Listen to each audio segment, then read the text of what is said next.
Many of you know Dr. Hammond from his work and presentations. I have his curriculum vitae and his list of selected topics and talks that he's given spans about 5 pages. It's a heavy-duty vitae. You may be familiar with him also from his recently published Hypnotic Metaphors book, a big red oversized book published by Norton 2 years ago, which has the title of Big Red.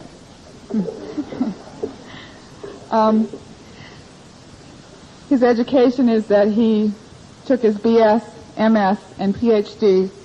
from the University of Utah, the Ph.D. in Counseling Psychology, Educational Psychology, and the Psychology Department.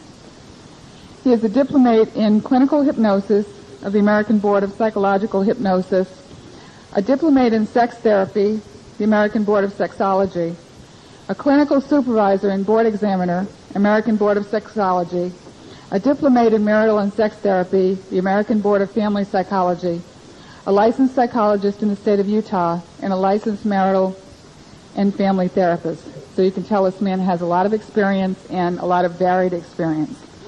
He currently serves as Research Associate Professor, Physical Medicine and Rehabilitation, University of Utah School of Medicine. He is the director and founder, Sex and Marital Therapy Clinic at the University of Utah. He has a private practice as a psychologist. He is an adjunct associate professor at the Educational Psychology Department at the University of Utah. In terms of his writing experience, he's the abstracts editor for the American Journal of Clinical Hypnosis, a position he's held from 1986 to the present. He is an advisory editor and founding member of the editorial board of the Ericsonian Monographs. He is a referee of the American Journal of Clinical Hypnosis and the Journal of Abnormal Psychology, and a reviewer and consultant to the National Center for Alcohol Education. He has received numerous professional honors, among them the Presidential Award of Merit of the American Society of Clinical Hypnosis in 1989, and the Irving Sector Award of the American Society of Clinical Hypnosis in 1990. In terms of some of his community activities, of special interest to this conference is he's a member of the Governor's Task Force on Ritual Abuse, Commission for Women and Families in the state of Utah. And then finally, as I said, he has a multitude of presenting and training and teaching experience. In addition to that, he is currently the president of the American Society of Clinical Hypnosis and a fellow of that organization. And as I get to his publications, he's published several books. Except I can't find them. Among them, the Handbook of Hypnotic Suggestions and Metaphors, published in 1990, W.W. Norton, Learning Clinical Hypnosis and Educational Resources Compendium in 1988, and currently has a book in preparation and under contract to W.W. Norton, Integrative Hypnotherapy, a Comprehensive Approach. Dr. Hammond is known as a foremost authority in the field of hypnosis and also as a very well-regarded educator in the field.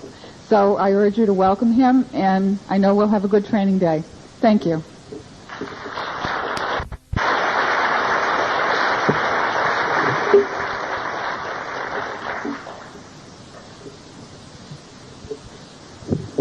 We've got a lot to cover today, and let me give you a rough approximate outline of the things that I'd like us to get into. First, let me ask, how many of you have had at least one course or workshop on hypnosis? Can I see the hands? Wonderful. Okay, makes our job much easier. Okay. I want to start off by talking a little about trance training and the use of hypnotic phenomenon with an MPD dissociative disorder population, to talk some about unconscious exploration, methods of doing that, the use of imagery and symbolic imagery techniques for managing physical symptoms, input overload, things like that. Before the day is out, I want to spend some time talking about something I think has been completely neglected in the field of dissociative disorders, and that's talking about methods of profound calming for autonomic hyperarousal that's been conditioned in these patients. We're going to spend a considerable length of time talking about age regression and abreaction and working through of trauma. I'll show you with a non-MPD patient some of that kind of work and then extrapolate from that of what I would do similar and different with MPD cases. Part of that I would add, by the way, is that I've been very sensitive through the years about taping MPD cases or ritual abuse cases. Part of it being that some of that feels a little like using patients, and I think that this population has been used enough, and that's part of the reason by choice that I don't generally videotape my work with them.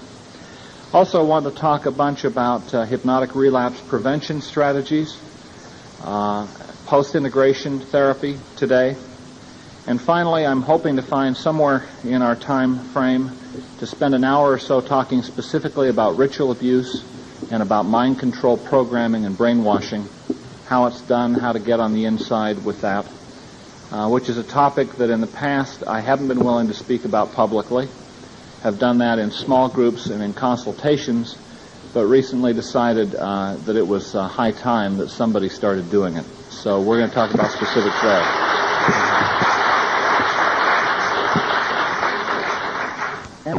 Let me suggest now, we've got still a lot to cover. I would like to request that we take a 20-minute break. At least what I'll tell you is we're supposed to have a 30-minute break. In 20 minutes, I'm going to start talking about ritual abuse mind control programming. For those of you who'd like a longer break, please feel free. For those of you who want other information, I'll see you in 20 minutes.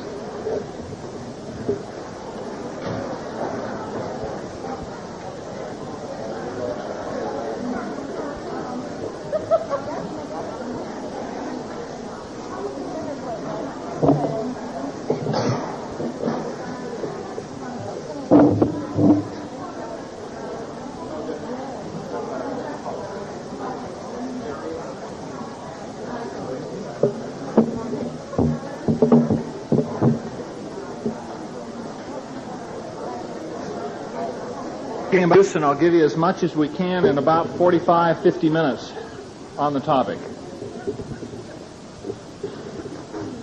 While being in Chicago at the first international Congress where ritual abuse was talked about. And I can remember thinking, how strange and interesting. And I can recall many people listening to an example given that somebody thought was so idiosyncratic and rare, and all the people coming up after saying, gee, you're treating one too? You're in Seattle. Well, I'm in Toronto. Well, I'm in Florida. Well, I'm in Cincinnati. I didn't know what to think at that point. It wasn't too long after that, and I found my first ritual abuse patient in somebody I was already treating, and we hadn't gotten that deep yet. Things in that case made me very curious about the use of mind control techniques and hypnosis and other brainwashing techniques. So I started studying brainwashing and some of the literature in that area, and became acquainted with, in fact, one of the people who had written one of the better books in that area. And then I decided to do a survey. And from some of the ISS and P&D folks, I picked out about a dozen and a half therapists that I thought were seeing more of that than probably anyone else around. And I started surveying them. And the interview protocol that I had got the same reaction almost without exception. The therapist said, you're asking questions I don't know the answer to. You're asking more specific questions than I've ever asked my patient. Many of those same therapists said, let me ask these questions and I'll get back to you with the answer. Many of them not only got back with answers, but said, you got to talk to this patient, or these two patients. And I ended up doing hundreds of dollars worth of telephone interviewing.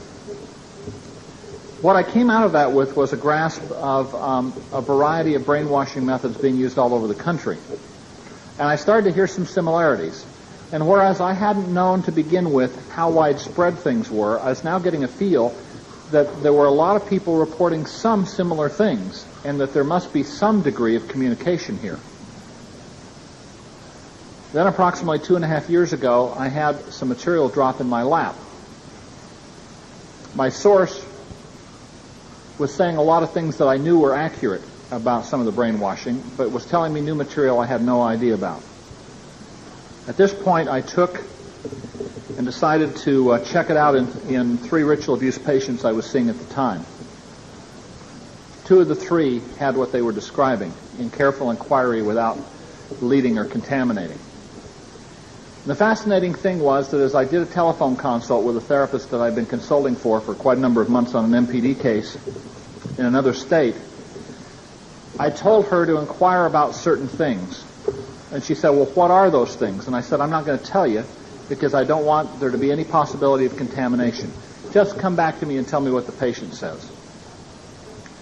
She called me back 2 hours later, said, I just had a double session with this patient.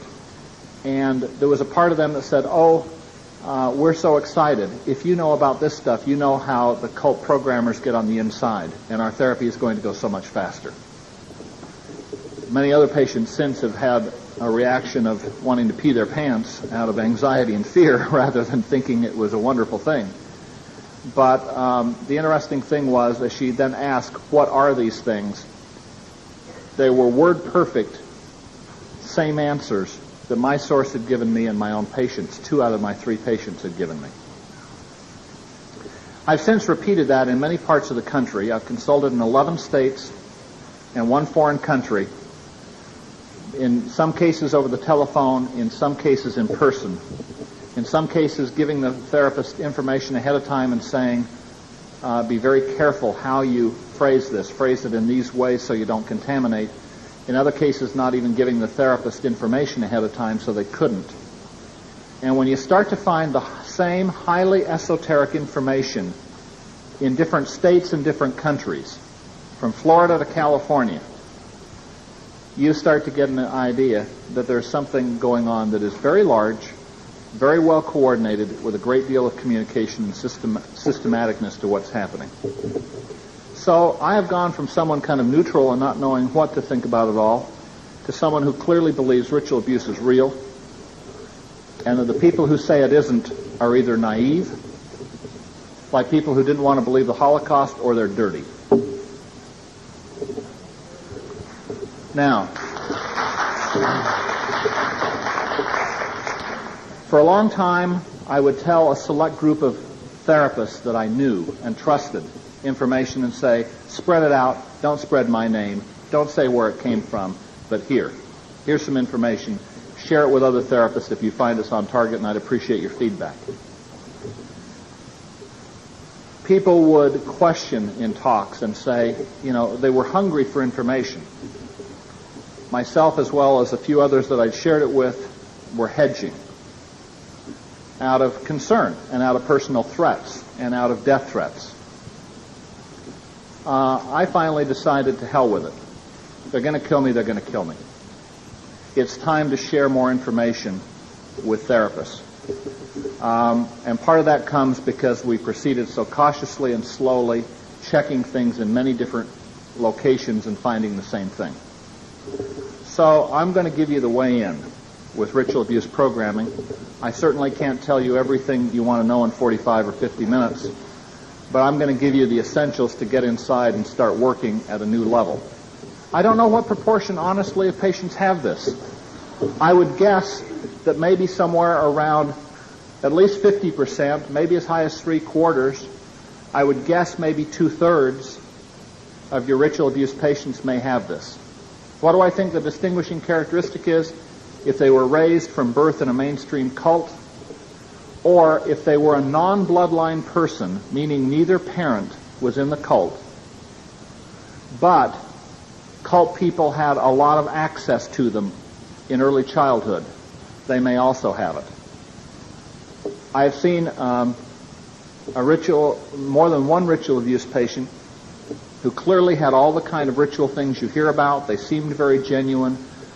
They talked about all the typical things that you hear in this population, but had none of this programming with prolonged, extensive checking. And so I believe in one case that I was personally treating that she was from a kind of schismatic break-off that had kind of gone off and done their own thing and were no longer hooked into a mainstream group. Here's where it appears to have come from. At the end of World War II, before it even ended, Alan Dulles and people from our intelligence community were already through Switzerland making contacts to get out Nazi scientists. As World War II ends, they not only get out rocket scientists, but they also get out some Nazi doctors who have been doing mind control research in the death camps. They brought them to the United States. Along with them was a young boy, a teenager, who had been raised in a Hasidic Jewish tradition and a background of Kabbalistic mysticism that probably appealed to people in the cult because at least by the turn of the century, Aleister Crowley had been introducing Kabbalism into satanic stuff, if not earlier. And I suspect it may have formed some bond between them. But he saved his skin by collaborating and being an assistant to them in the death camp experiments. They brought him with them. And they started doing mind control research for military intelligence in military hospitals in the United States. And the people that came, the Nazi doctors, were Satanists. Subsequently, the boy changed his name, Americanized it some, obtained an MD degree, became a physician, and continued this work and appears to be at the center of the cult programming today. His name is known to patients throughout the country. What they basically do is they will get a child, and they'll start this in basic forms, it appears, by about 2.5, after the child's already been made dissociative. They'll make them dissociative not only through abuse, like sexual abuse, but also things like putting a mousetrap on their fingers and teaching the parents you do not go in until the child stops crying. Only then do you go in and remove it. They start in rudimentary forms at about 2.5 and kick in by year appears around 6 or 6.5. Continue through adolescence with periodic reinforcements in adulthood. Basically, in the programming, the child will be put typically on a gurney. They will have an IV in one hand or arm. They'll be strapped down, typically naked. They will have wires attached to their heads to monitor electroencephalograph patterns. And they will see a pulsing light, most often described as red, occasionally white or blue. They'll be given most commonly, I believe, Demerol. Sometimes it'll be other drugs as well, depending on the kind of programming. They have it, I think, down to a science where they've learned you give so much every 25 minutes until the programming is done. They then, as they have that, will describe a pain in one ear, their right ear generally, where it appears a needle has been placed, and they will hear weird disorienting sounds in that ear, while they see photic stimulation, external psychic driving to drive the brain into a brainwave pattern with a pulsing light at a certain frequency. Not unlike the goggles that are now available through Sharper Image and some of those kinds of stores. Then, after a suitable period when they're in a certain brainwave state, they will begin programming them. Let me give you an example of one kind of programming oriented to self-destruction and debasement of the person in a patient at this point in time about 8 years old who has gone through a great deal. Early programming took place on a military installation. That's not uncommon. I've treated and been involved with cases who were part of this original mind control project, as well as having their programming on military reservations in many cases. We find a lot of connections with the CIA. This patient now was in a cult school, a private cult school, where several of these sessions occurred a week. She would go into a room, get all hooked up. They would do all of these sorts of things.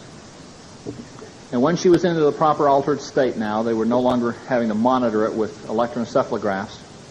She also had already had placed on her electrodes, one in the vagina, for example, 4 on the head. Sometimes they'll be on other parts of the body. And they will then begin. And they would say to her, "You are angry with someone in the group."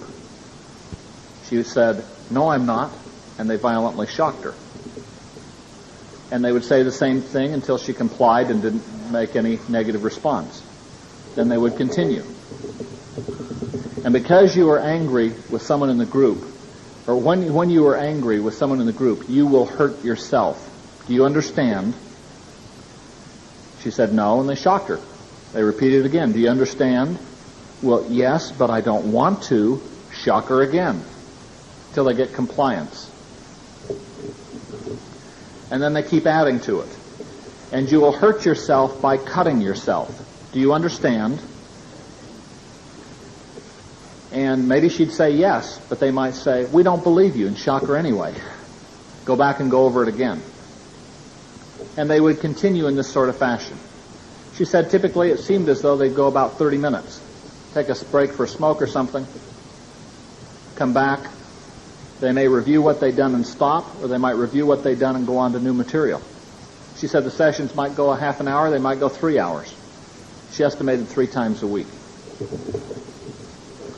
Programming under the influence of drugs in a certain brainwave state, and with these noises in one ear and them speaking in the other ear, usually the left ear associated with right hemisphere, non-dominant brain functioning, and with them taking, therefore, and requiring intense concentration, intense focusing, and because often they'll have to memorize and say certain things back word perfect to avoid punishment, shock, and other kinds of things that are occurring.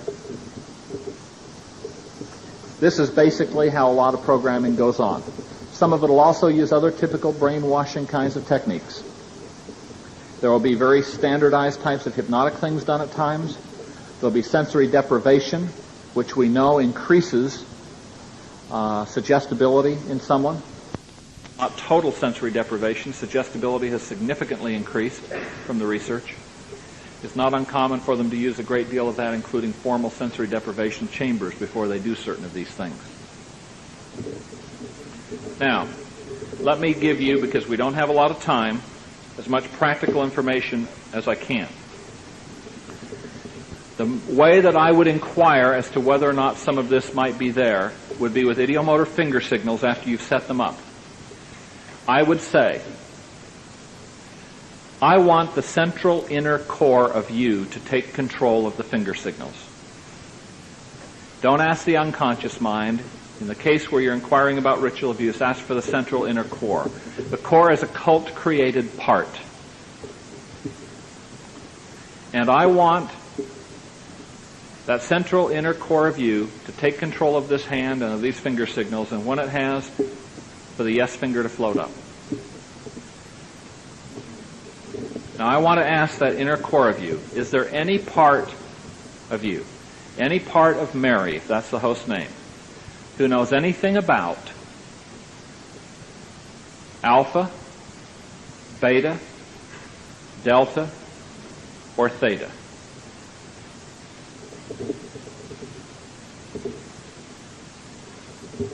If you get a yes, it should raise a red flag that you might have someone with formal, intensive brainwashing and programming in place. I would then ask and say, I want a part inside who knows something about alpha, beta, delta, and theta to come up to a level where you can speak to me. And when you're here, say, I'm here. I would not ask if a part was willing to. No one's going to particularly want to talk about this. I would just say, I want you some part who can tell me about this to come out. Without leading them, ask them what these things are. I've had consults where I've come in and sometimes I've gotten a yes to these. But as I've done exploration, it appeared to be some kind of compliance response or somebody wanting, in 2 or 3 cases, to appear maybe that they were ritual abuse or something, and maybe they were in some way. But with careful inquiry and looking, it was obvious that they did not have what we were looking for. Let me tell you what these are. Let's suppose that this whole front row here are multiples. and that she has an alter named Helen, she has one named Mary, she has one named Gertrude, she has one named Elizabeth, and she has one named Monica. Every one of those altars may have put on it a program, perhaps designated Alpha 009. A cult person could say Alpha 009 or make some kind of hand gesture to indicate this and get the same part out in any one of them, even though they had different names that they may be known by to you. Alpha appear to represent general programmings, the first kinds of things put in. Beta appear to be sexual programs. For example, how to perform oral sex in a certain way, how to perform sex in rituals, having to do with producing child pornography, directing child pornography, prostitution. Delta are killers, trained in how to kill in ceremonies. There will also be some self-harm stuff mixed in with that. Assassination and killing. Theta are called psychic killers. You know, I had never in my life heard those two terms paired together. I'd never heard the word psychic killers put together. But when you have people in different states, including therapists inquiring and asking, what is theta? And patients say to them, psychic killers, it tends to make one a believer that certain things are very systematic and very widespread. This comes from their belief in psychic sorts of abilities and powers, including their ability to psychically communicate with Mother, including their ability to psychically cause somebody to develop a brain aneurysm and die. It also is a more future-oriented kind of programming. Then there's Omega. I usually don't include that word when I say my first questions about, is there any part inside that knows anything about Alpha, Beta, Delta, Theta, because Omega will shake them up even more. And Omega has to do with self-destruct programming. Alpha and Omega, the beginning and the end. This can include self-mutilation as well as killing themselves programming.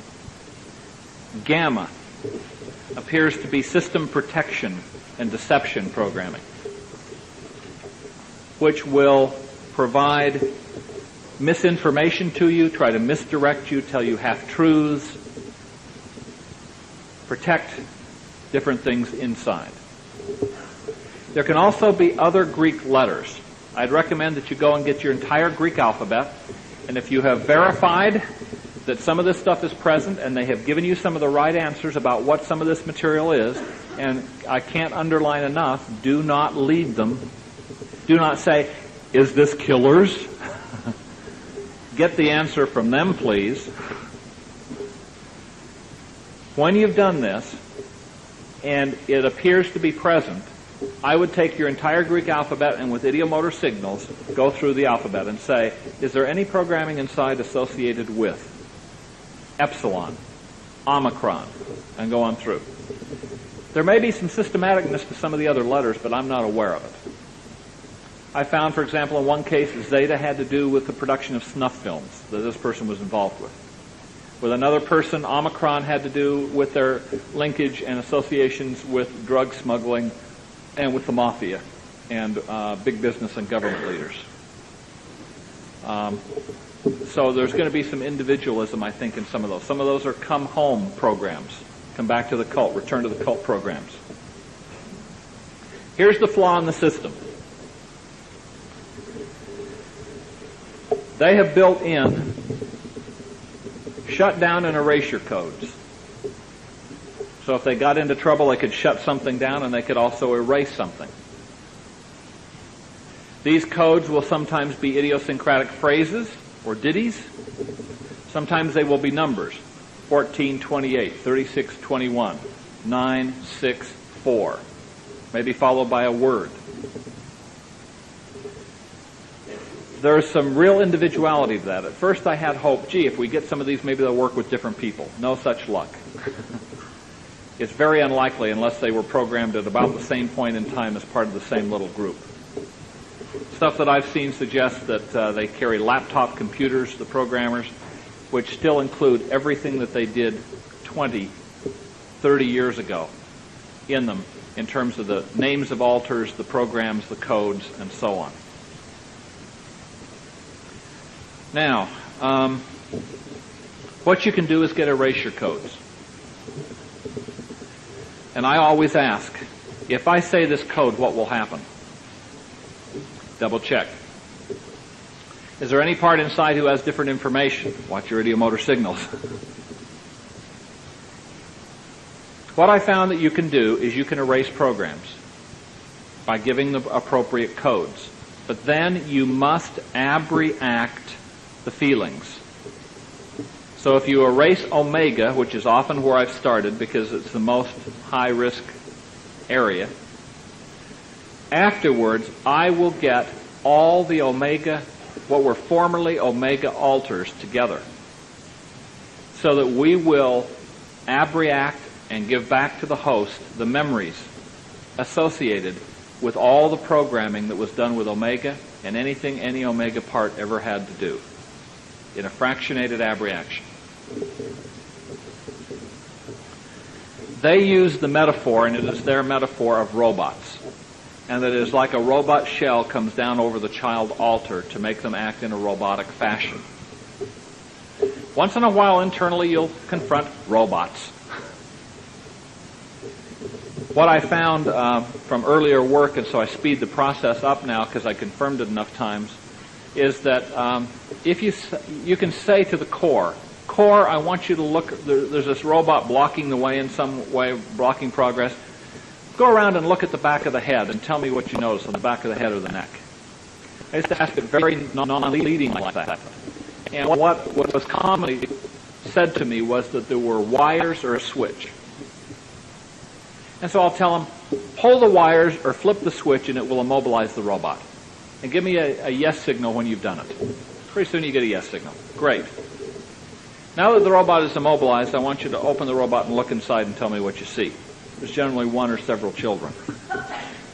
I have them remove the children, and I do a little hypnotic magic and ask the core to vaporize, to use a laser and vaporize the robot so nothing is left.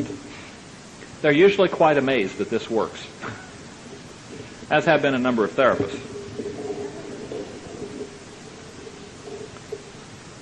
Now, there are many different layers of this stuff is the problem. And let me come over to the overhead and give some ideas about this.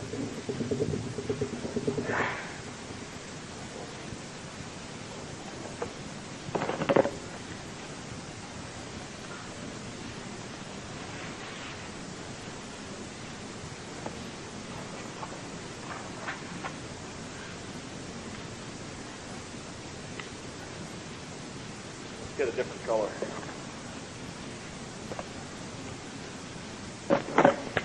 Okay. What we have up here are innumerable alters. I'll tell you one of the fascinating things I've seen. I remember a little over a year ago coming in to see some cases, some of the tough cases at a dissociative disorders unit of a couple of the finest MPD therapists in this country who are always part of all the international meetings, have lectured internationally. And as we work together, let's get that into focus here. As we worked together, and I looked at some of their patients, they were amazed at certain things because they had not been aware of this before. And as we worked with some of the patients and confirmed it there, I remember one woman who'd been inpatient for 3 years, still was inpatient. Another who had one intensive year of inpatient work with all the finest MPD therapy you can imagine. Abreactions, integrations, facilitating cooperation, art therapy, on and on and on. Journaling. Intensively for one inpatient year, followed by an intensive year of outpatient therapy, 2-3 hours a week. In both patients, we found out that all of this great work had done nothing but deal with the alters up here and had not touched the mind control programming. And in fact, it was not only intact, but we found that the one who was outpatient was having her therapy monitored every session by her mother out of state over the telephone, and that she still had intact suggestions that had been given to her at a certain future time to kill her therapist. Now, one of the things that I would very carefully check is I would suggest that you ask the core, not just the unconscious mind. Ask the core, is there any part inside that continues to have contact with people associated with the cult? Is there any part inside who goes to cult rituals or meetings? Is there a recording device inside of Mary, if that's the host name? A recording device inside so that someone can find out the things that have been said in sessions. This doesn't mean they're monitored. Many of them just simply have it. Is there someone who debriefs some part inside for what happens in our therapy sessions? I have the very uncomfortable feeling from some past experience that when you look at this, you will find the larger proportion of ritual abuse victims in this country are having their ongoing therapy monitored.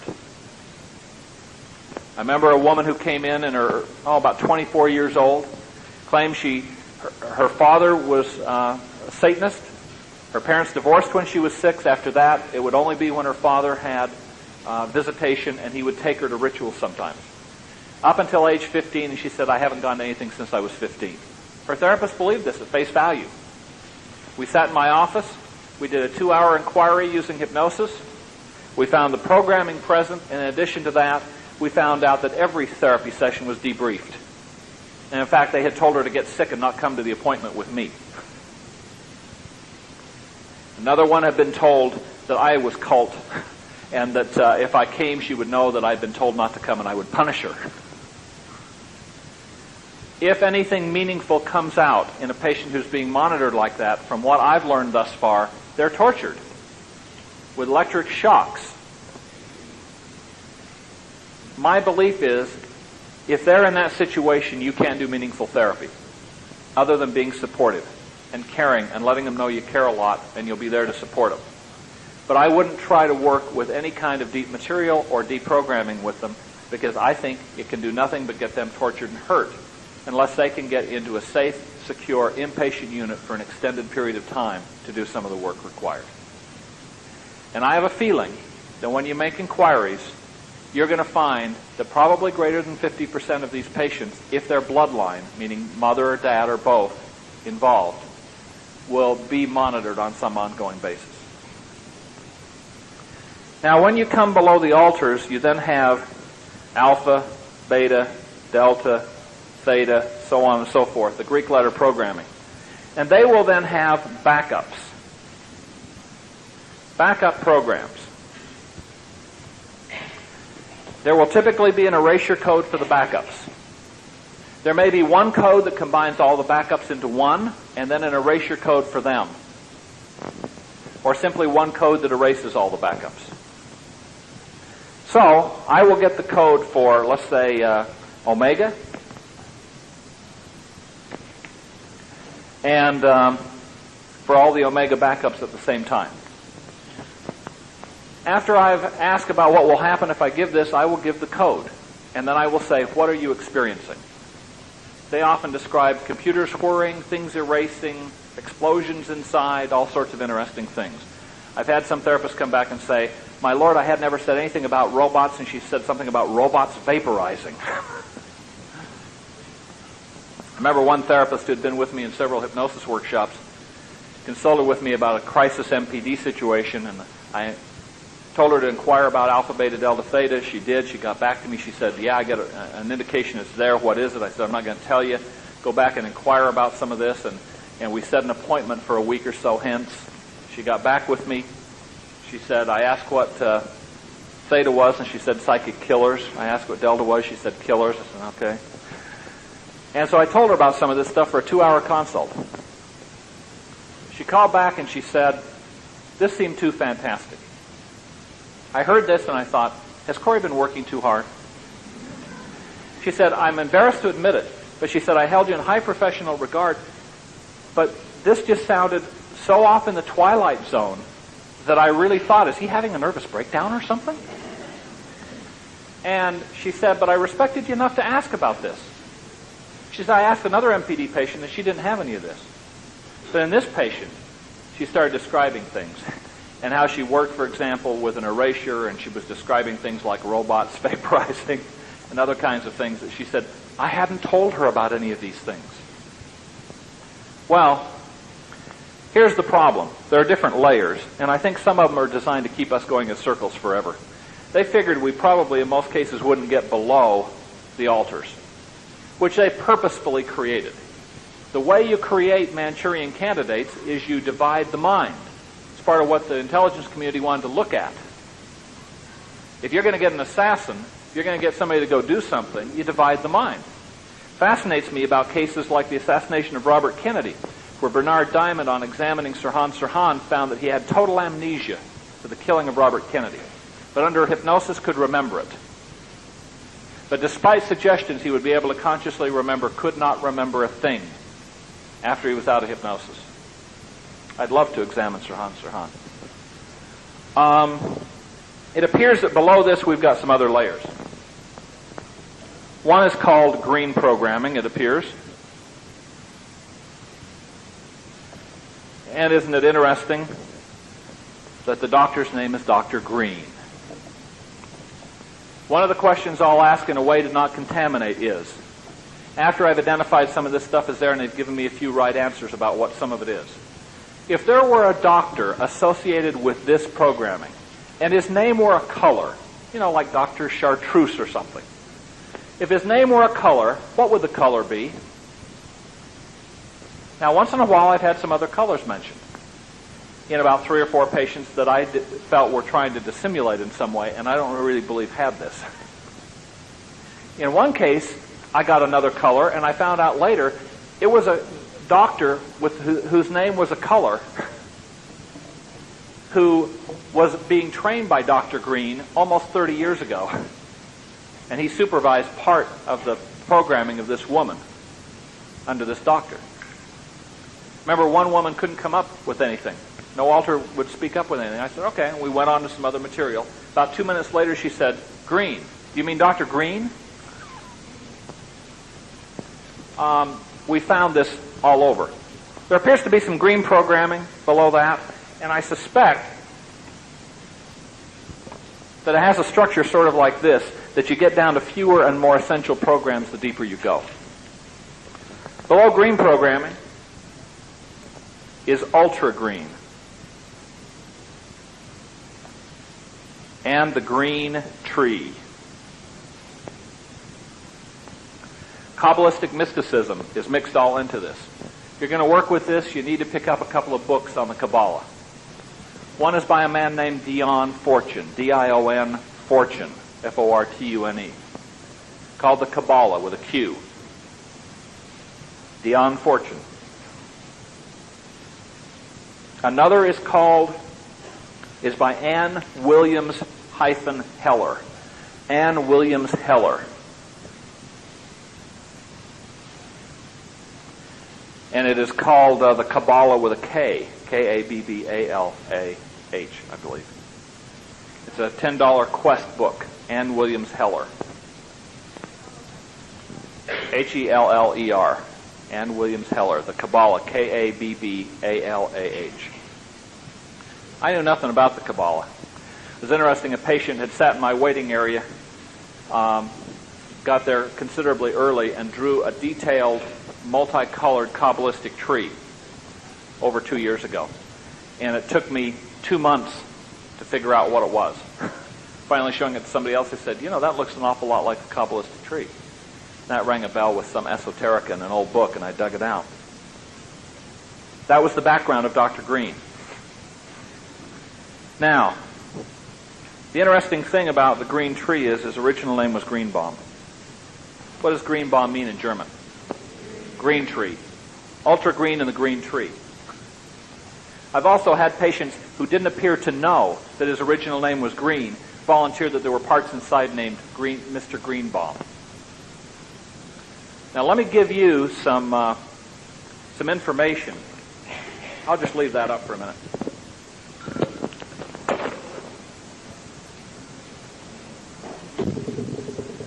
Let me give you some information about parts inside that may be helpful to you if you're going to inquire about these things. Because my experience is one part will give you some information and either run dry or get defensive or scared and stop. And so you punt and you make an end run and you come around the other direction, you find another part. I'll tell you several parts to ask for and ask if there's a part by this name. And by the way, when I'm screening patients and fiddling around with this, I throw in a bunch of spurious ones and ask, is there a part inside by this name and by that name as a check on whether or not it appears genuine. For example, in addition to the core, I ask, is there a part inside named wisdom? Wisdom is part of the Kabbalistic tree. Wisdom, I've often found, will be helpful and give you a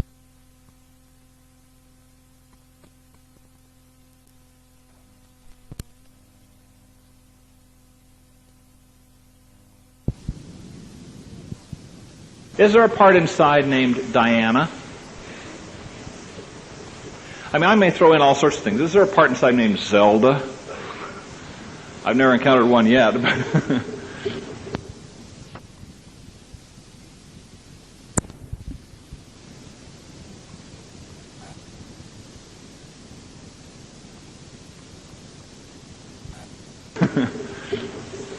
Just to see what kind of answers we get.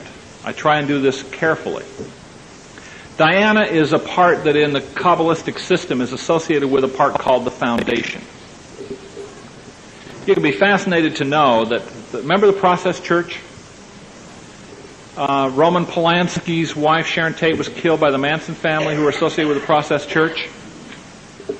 And a lot of prominent people in Hollywood were associated. Then they went underground, the books say, in about 78 and vanished. Well, they're alive and well in southern Utah. We have a thick file in the Utah Department of Public Safety documenting that they moved to southern Utah. North of Kanab, bought a movie ranch in the desert, renovated it, expanded it, built a bunch of buildings there, carefully monitored so that very few people go out of there and no one can get in, and changed their name. And a key word in their name is foundation. The foundation, and there's some other words. And foundation is part of the tree. So you can ask, is there something inside known as the foundation? I might ask other things to throw people off. Is there something known as the sub-basement? Well, maybe they'll conceive of something. Is there something known as the walls? There are a variety of questions you can come up with to sort of screen some things. I've also found that there will often be a part called Black Master, a part called Master Programmer, and that there will be computer operators inside. How many of you have come on to computer things in patients? There will typically be computer operators. Computer operator black, computer operator green, computer operator purple. Sometimes they'll have numbers instead. Sometimes they'll be called systems information directors. And you can find out the head one of those. They'll often be a source of some information for you. I will ask inside, is there a part inside named Dr. Green? You'll find that there are, if they have this kind of programming, in my experience. And usually with a little work and reframing, you can turn them and help them to realize that they were really a child part who's playing a role and they had no choice then, but they do now.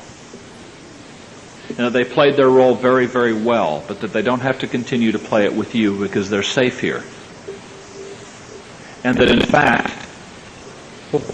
if the cult simply found out that you'd talked to me and that you had shared information with me, you tell me, what would they do to you? To emphasize that the only way out is through, and that they need to cooperate and share information and help me, and that I'll help them. So all of these parts can give you various information. Now they have tried to protect this very carefully. Let me give you an example with ultra green. I've discovered this By the way, I used to think this programming was only in bloodline people. I've discovered it in bloodline people, but it's a bit different. They don't want it to be just the same. And I don't think you'll find deep things like ultra green and probably not even green programming at this deep or with non-bloodline people. But let me tell you something that I discovered first in a non-bloodline and then in a bloodline. We were going along, and a patient was close to getting well, approaching final integration in a non-bloodline, and she suddenly started hallucinating. And her fingers were becoming hammers and other things like that. And so I used an affect bridge and we went back. And we found that what happened was that they gave suggestions that if she ever got well, got to a certain point, she would go crazy. And the way they did this was they strapped her down and they gave her LSD when she was 8 years old. And then when she began hallucinating, they inquired about the nature of the hallucinations so that they could utilize them in good Ericsonian fashion and build on them. And then combine the drug effect with powerful suggestions.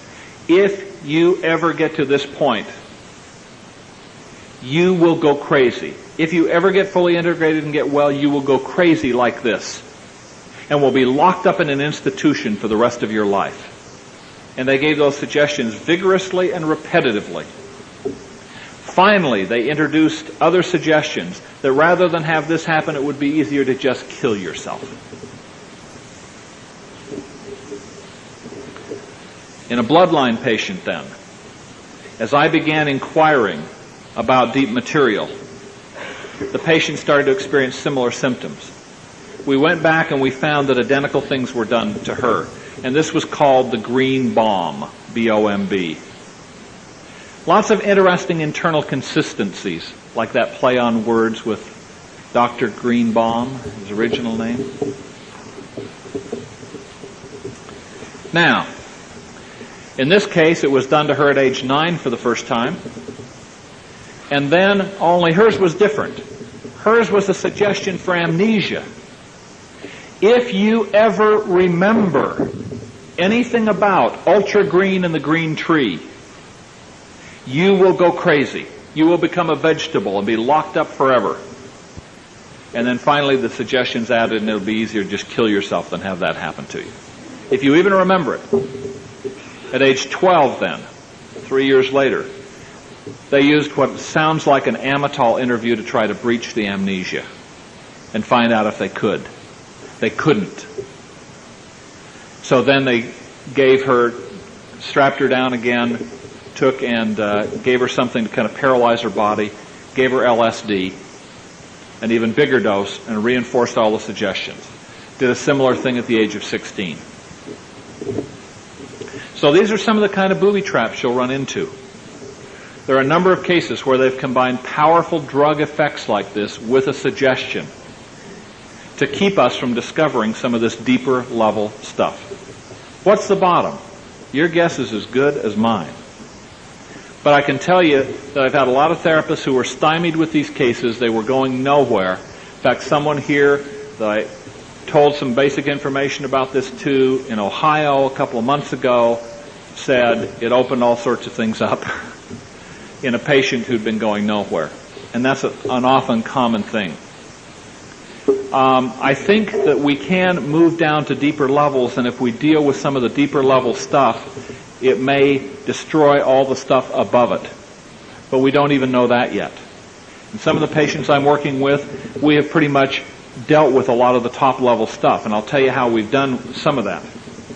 We'll take and erase one system like omega. Then we will have a huge abreaction of all the memories and feelings in a fractionated abreaction associated with those parts. I typically find, and I'll say to them, now that we've done this, are there any other memories or feelings that any parts that were omega still have? The answer is usually no. At that point, I will say I usually find that at this point in time, the majority, if not all of those parts that used to be omega no longer feel a desire or need to be different, realizing that you were split off originally by them and want to go home to marry and become one with her again. And I use the concept often now, which came from a patient, of going home and becoming one with her. Going back from whence you came is another phrase I'll use with them. Are there any omega parts inside who do not feel comfortable with that, or have reservations or concerns about that? If there are, we talk to them, we deal with them. A few may not integrate. My experience is most of the time they'll integrate, and we may integrate 25 parts at once in a polyfragmented complex MPD. I think it is vitally important to abreact the feelings before you go on. Also, many patients it hasn't seemed to matter the order we go in, but I found a couple where it has. If it doesn't seem to matter, I'll typically go omega, then delta because they have more violence potential, then gamma to get rid of the self-deception stuff. If that isn't working, or rather, what I will do before I just assume anything and do that is once we've done omega and showed them that success can occur and something can happen and they feel a relief after, I will say to them, I want to ask the core through the fingers, is there a specific order in which programs must be erased? Now, maybe it doesn't matter, but is there a specific order in which they must be erased? Most of the time I found no. There are cases where we found yes. I recommend doing 1 or 2 or 3 of those because they'll produce relief and a sense of optimism in the patient. But then I would recommend starting to probe for the deeper level things and getting their input and recommendations about the order in which we go. Question? What has been the typical age and the typical gender of this type of person? I know of this being found in men and women.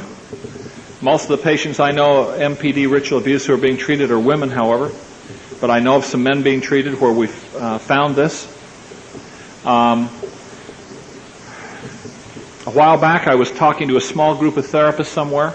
I told them about some of this. And in the middle of talking about some of this, all the color drained out of one social worker's face. And she obviously had a reaction, and I asked her about it, and she said, I'm working with a 5-year-old boy. And she said, just in the last few weeks, he was saying something about a Dr. Green. And I went on a little further, and I mentioned some of these things, and she just shook her head again. I said, what's going on? And she said, he's been spontaneously telling me about robots and about omega. I think you will find variations of this, and that they have changed it probably every few years, and maybe somewhat regionally to throw us off in various ways. But that certain basics and fundamentals will probably be there. I have seen this in people up into their 40s, including people whose parents were very, very high in the CIA, other sorts of things like that. I've had some that were originally part of the Monarch Project, which is the name of the government intelligence project. Question in the back. I'm still not grasping how one starts, how you find out how to erase. How do you get that information? I would say I want the core, if necessary, using the telepathic communication ability you have to read minds, because they believe in that kind of stuff, so I'll use it. I was trained in Ericsonian stuff. To obtain for me the erasure code for all omega programs. And when you've done so, I want the yes finger to float up. Then I ask them to tell it to me. Are there backups for omega programs? Yes. Okay? How many backups are there? 6, they say. Let's say. It's different numbers. Is there an erasure code for all the backup programs? No.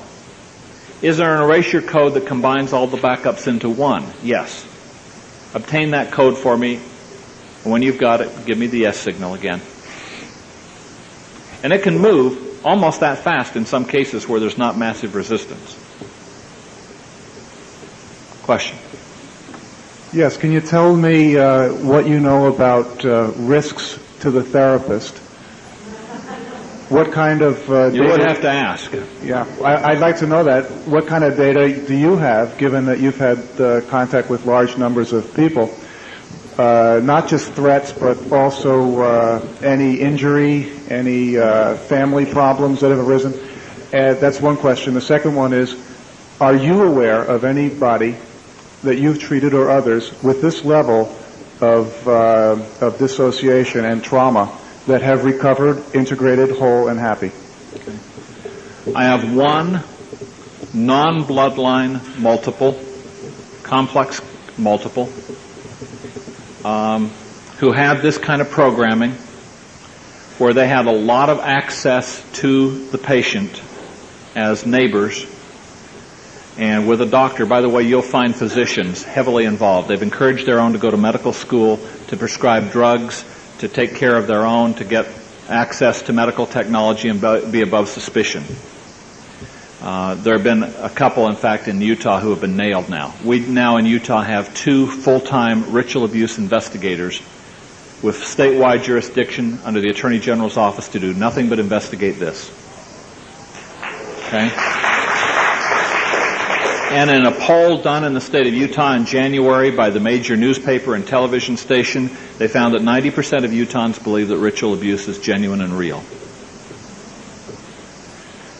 Not all of them believe it's a frequent occurrence, but some of that in part from 2 years of work by the Governor's Commission on Ritual Abuse, interviewing, talking, meeting people, gathering data. And when people say, by the way, there's no evidence, they've never found a body, that's baloney. They found a body in Idaho of a child. They've had a case last summer that was convicted on first-degree murder charges. 2 people that the summer before that were arrested where the teenage girl's finger and head were in the refrigerator. They were convicted of first-degree murder in Detroit. There have been cases in bodies. Back to risk. I know of no therapist who's been harmed. Proceed. Inform us that there will come a future time where we could be at risk of being assassinated by parts of patients who have been programmed to kill at a certain time anyone that they hold and any member of their own family who's not active. If that would come about is speculative. Who knows for sure? Maybe. But I don't think it's entirely without risk. Question in the back. It seems to me that... I can't quite hear you. Oh, I'm sorry. I'm not used to talking to microphones. It seems to me that there seems to be some similarity between these kinds of programming and those people who claim that they've been abducted by spaceships and have had themselves physically probed and reprogrammed and all of that sort of thing. And I think Cape Canaveral is across the Florida peninsula for me, and I don't think that they've reported any spaceships lately. I was just wondering, is there any sort of relationship between them? I'll share my speculation that comes from others, really. I have not dealt with any of those people. However, I know a therapist that I know and trust and respect and who I've informed about all this a couple of years ago and found on a lot of patients and so on, who is firmly of the belief that those people are in fact ritual abuse victims who have been programmed with that sort of thing to destroy all their credibility. Because somebody's come in reporting abduction by a flying saucer, who's going to believe them about anything else in the future? And also is the kind of thing that can be pointed to and said, this is as ridiculous as that.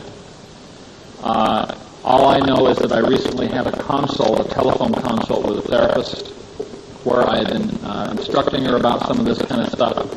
And when we were consulting at one point in the 5th or 6th interview, she said, by the way, do you know anything about this topic? And I said, well, not really, and shared with them what I've shared with you. I said, if it were me dealing with this guy that she'd been seeing for a couple of months, I said I would ask inside for the core to take control of finger signals and inquire about alpha, beta, delta, theta. She proceeded to do all that, got back to me a week later and said, boy, were you on target. There's a part inside named Dr. Green. There's this kind of programming.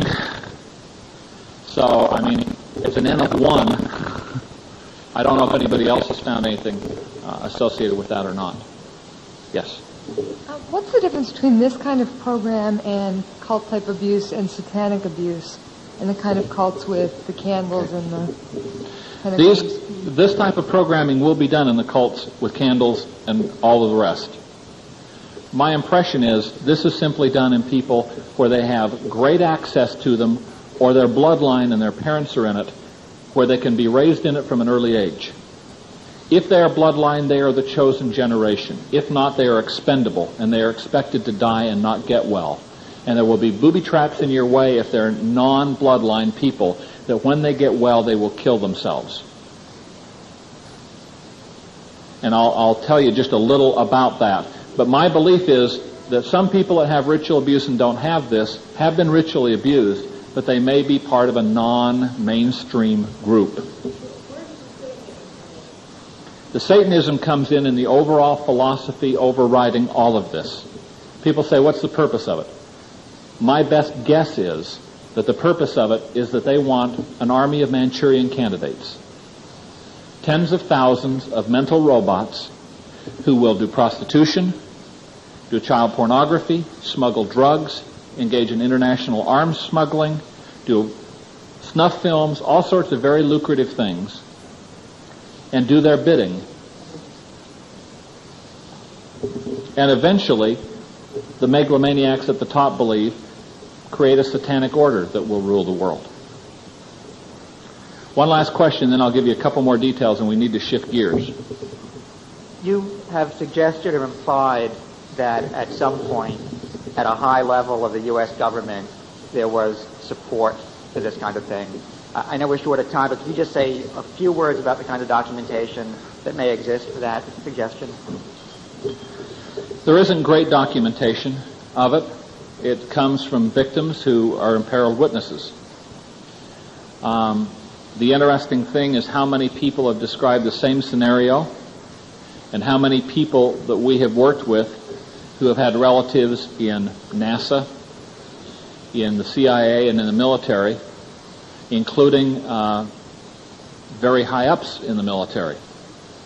I can tell you that a friend and colleague of mine who has probably the equivalent of half the table space on that far side of the room filled with boxes with declassified documents from mind control research done in the past that has been able to be declassified over a considerable couple of decade period, and has read more government documents about mind control than anyone else, has a brief that has literally been sent in the past week and a half asking for all information to be declassified about the Monarch Project for us to try and find out more.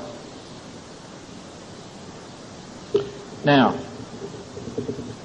let me just mention something about some of the stuff that my experience is in several patients now that you may run into late in the process.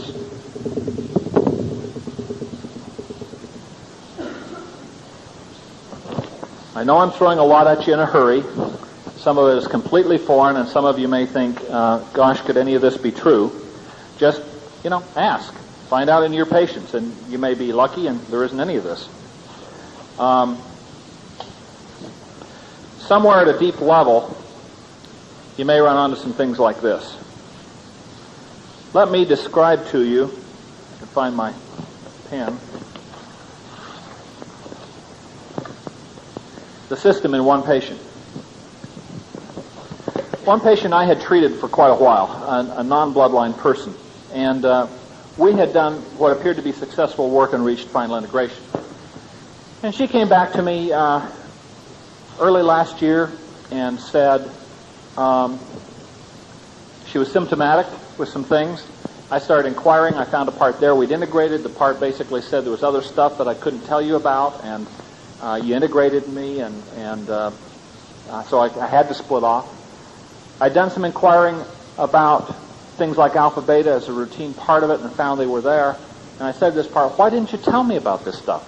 And she said, well, we gave you some hints, but they went right over your head. I said, I'm sorry. Well, we knew that you didn't know enough to help us, but now we know that you can. And so stuff started coming out.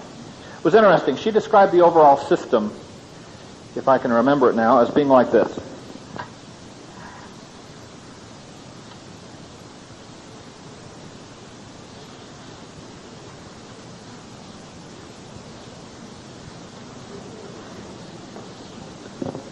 The circle represented harm to the body, a system of altars whose primary purpose was to hurt her, including symptoms like Munchausen's, self-mutilation, other kinds of things. Each of the triangles represented still another, different system. She said, with the exception of me, this one part, you dealt with the whole circle with the work that we did before, but you didn't touch the rest of the stuff. Okay. In the middle of all this was still another system consisting of the Kabbalistic tree, which some of you are aware looks approximately like this with lines in between and so on and so forth.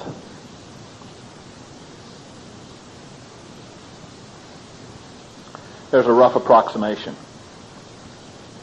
That represented another system. And then once we got past that, she implied that this entire thing was somehow encompassed by, what do you call it? An hourglass.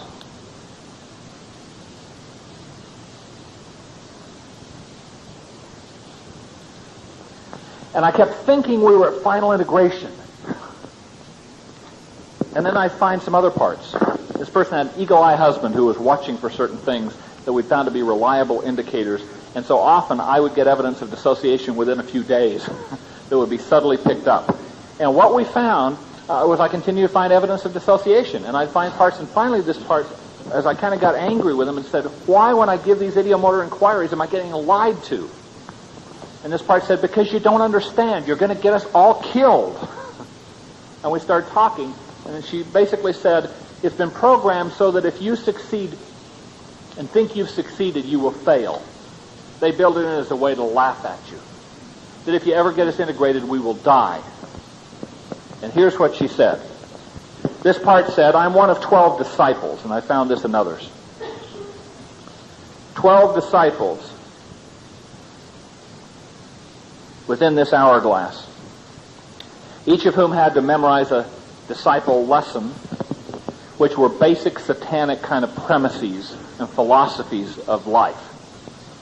Like, be good to those who hurt you, hate those who are nice to you, on and on and on. There may be 2 or 3 sentences like that associated with each. They'd had to memorize them. And they said, we are like grains of sand falling. And when the last grain of sand falls, there's death. I said, is death a part? Yes. When the last grain of sand falls, the sleeping giant awakens. Sleeping giant was death, who was then to kill them on day 1 or day 6 after awakening, unless certain things were followed, and we did some of those. Well, we also found death had a sister as a backup, used with mirrors to create the sister part. We had to get past and deal with that too. And then we found, and by the way, death had certain things that they said had to be done for them to integrate. And I started to say, oh, come on. They lied to you before. And she said, wait a minute. This is what they said you'd say. They said that no doctor would ever believe that they had to go to these extremes to get us well, and that's why part of the reason they'd fail. So, well, tell me again. She said, I have to be dressed all in red. I have to have Demerol on board. I've taken Demerol. I have to, a code has to be given, and it has to be in a room that's totally dark. And it has to happen on day 1 or day 6, after this part's been awakened. I said, what do I got to lose? Have a psychiatrist give her a little Demerol. We used the code. My office didn't have any windows anyway. It was pretty easy. Oh, and there had to be three or four, I think, candles lit. Well, fine. So we did it, and everything went well. Maybe it would have gone well if we hadn't done it, but I decided not to take a chance and to trust the patient, maybe. Well, so we go on, and then we find another part. There's death and destruction. Another backup, also with a sister, that we had to get through. In fact, I think there were two backups there. And interestingly, the very last part was an extremely nice part, made especially that way so that they wouldn't want to lose them, because they would be so adorable and so loving and so sweet that they wouldn't want to maybe get rid of them. And then we found that she continued to have these feelings, with this last part left now, of darkness and blackness inside. And what did we find? A curtain. She said they assumed that if you ever got to this point, you would, and along the way, by the way, we had encountered the stuff about the LSD stuff, the Greenbaum programming. And the message was that, she said, there is a curtain behind which are the remaining feelings and memories. But it can't be opened from the middle. It's like a stage curtain. It has to be opened this way. But it can't be opened. They assumed that you would try and deal with all the feelings. That can't be opened until you've dealt with that last part, and they've integrated. And so far it looks like we've got integration that's holding. So I found death and destruction and the hourglass in non-bloodline. The tree and the hourglass, this patient informed me, were made of sand because we were meant to die. We're expendable. We're the unchosen generation. I've heard variously that it's crystals or blood that fill the hourglass in bloodline people. And by the way, you can do real simple things like turn the hourglass on its side so nothing can fall out, so time stands still to be able to do certain kinds of work. Spread the grains of sand on the seashore so that they can't be numbered, and the time will not be counted. Got that idea from a ritual abuse victim who had seen some of this kind of programming done, that another therapist was seeing. So those are maybe just a few other hints about things that may be helpful and meaningful. We're talking about very intensive kinds of things, and at deep levels. But to me, this gives us two things. One thing it gives to me is hope, because it gets the material and makes progress like nothing else we've ever seen with these people who have it. The second thing it does for me is it demoralizes me too. Because I thought 3 years ago I had a pretty good idea about the extent and breadth of what they've done to these victims. I had no real appreciation for the depth and breadth and intensity of what they've done. Now, I want to come back to the other question over here now.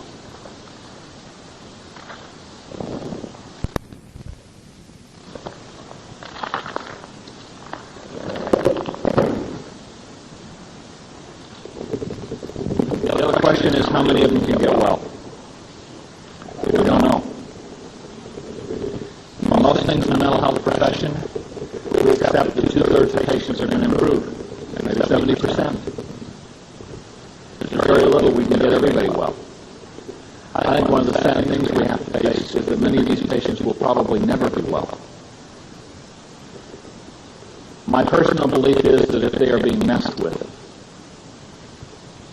their only hope of getting well is if they can somehow get out of contact. Now, I know patients who have gone to other states and simply had deep-level alters pick up the phone and call and say, this is our new address and phone number, so they can be picked up locally.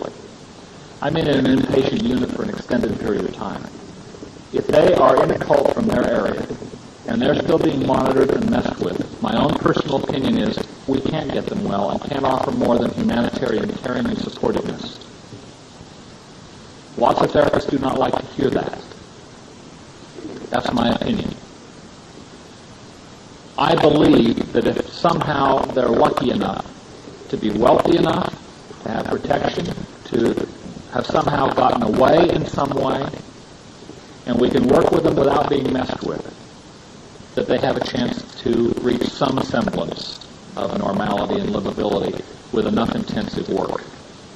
My own personal belief is I don't think anybody with this kind of programming is well in this country yet. There are some who are well along the way. I've got a couple who are well along in their work and have done a tremendous amount, but they're clearly not well yet. Could you speculate on the relationship between this stuff and the fantasy games that have been proliferating, Dungeons and Dragons and that sort of thing? Well, there are a lot of things out there to cue people. You want to see a great movie, interesting movie to cue people? Go see Trancers 2. You can rent it in your video shop. Came out about last fall. One night in sheer desperation for something at the video store, 9 o'clock on Friday night, everything's gone. I rent a couple of movies, and one of them is that. Fascinating. They're talking about a green world order. Yes, Trancers 2. And who is the production company? Full Moon Productions. I couldn't see much queuing in Trancers 1, but who is the production company on Trancers 1? Alter Productions. There are lots of things around that are queuing. There's an interesting person in the late 60s who talked about the Illuminati. Have any of you ever heard of the Illuminati with regard to the cult? Had a patient bring that up with me just about exactly 2 years ago. And we've now had other stuff come out from other patients. It appears to be the name of the international world leadership. There appear to be Illuminati councils in several parts of the world, and one internationally. The name of the international leadership of the cult, supposedly. Is this true? Well, I don't know. It's interesting that we're getting some people where we're trying to work without queuing who are saying some very similar things. There's an old guy in Hollywood in the late 60s who talked about the infiltration of Hollywood by the Illuminati. And certainly what some patients have said is all of this spook stuff, horror stuff, the possession and everything else that's been popularized in the last 20 years in Hollywood is in order to soften up the public so that when a satanic world order takes over, everyone will have been desensitized to so many of these things, plus to continually cue lots of people out there. Is that true? Well, I can't definitively tell you that it is.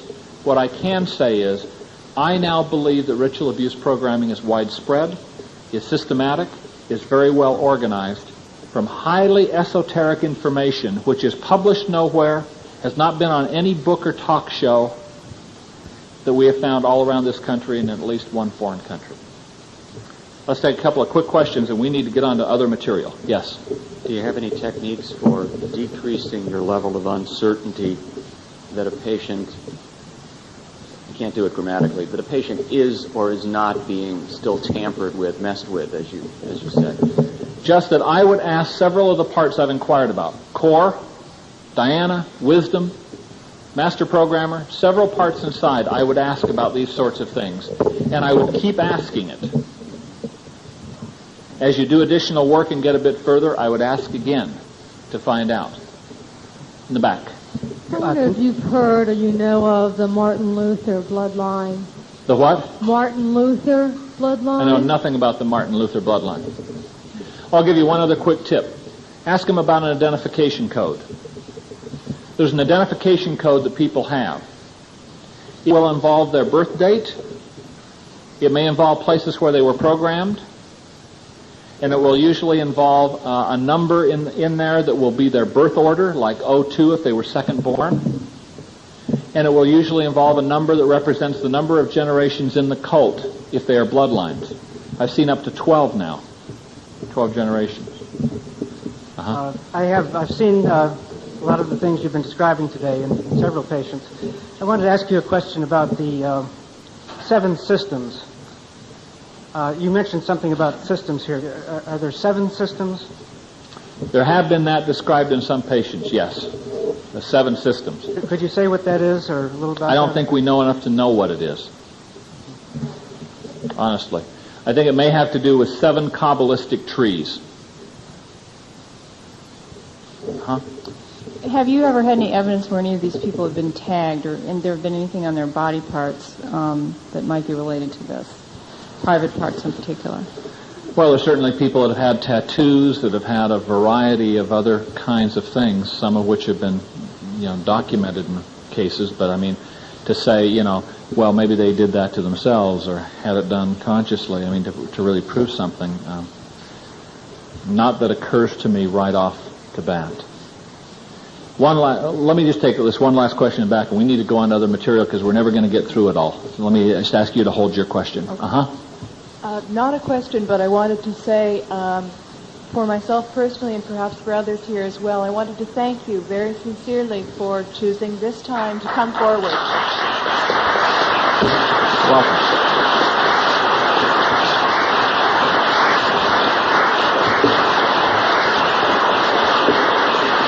Does anyone want to join us in a standing ovation for this material? It's wonderful. A dear friend who's one of the top people in the field, who I know has had death threats, but I know struggled for professional credibility in believing in MPD, and was harshly criticized for even believing in that 10 and 15 years ago, and struggled to a point of professional credibility. I think in his heart of hearts he knows it's true, but he will say things like, I wouldn't be surprised to find tomorrow it was an international conspiracy, and I wouldn't be surprised to find tomorrow that it is an urban myth and rumor. He tries to stay right on the fence.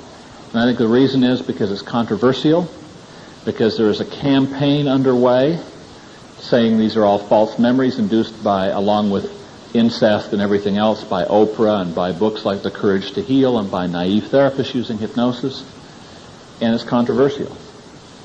My personal opinion has come to be, if they're going to kill me, they're going to kill me. But there's going to be an awful lot of information that's been put away that'll go to investigative reporters and multiple investigative agencies if it happens, and an awful lot of people like you, I hope, that if I ever have an accident, will be pushing for a very large-scale investigation. I think we have to stand up out of some kind of moral conscience at some point, and I tried to wait until we had gotten enough verification from independent places to have some real confidence that this was widespread. I know we've gone like a house afire to try and pack as much as I could in for you. I hope it's given you some things to think about and some new ideas, and I appreciate being with you.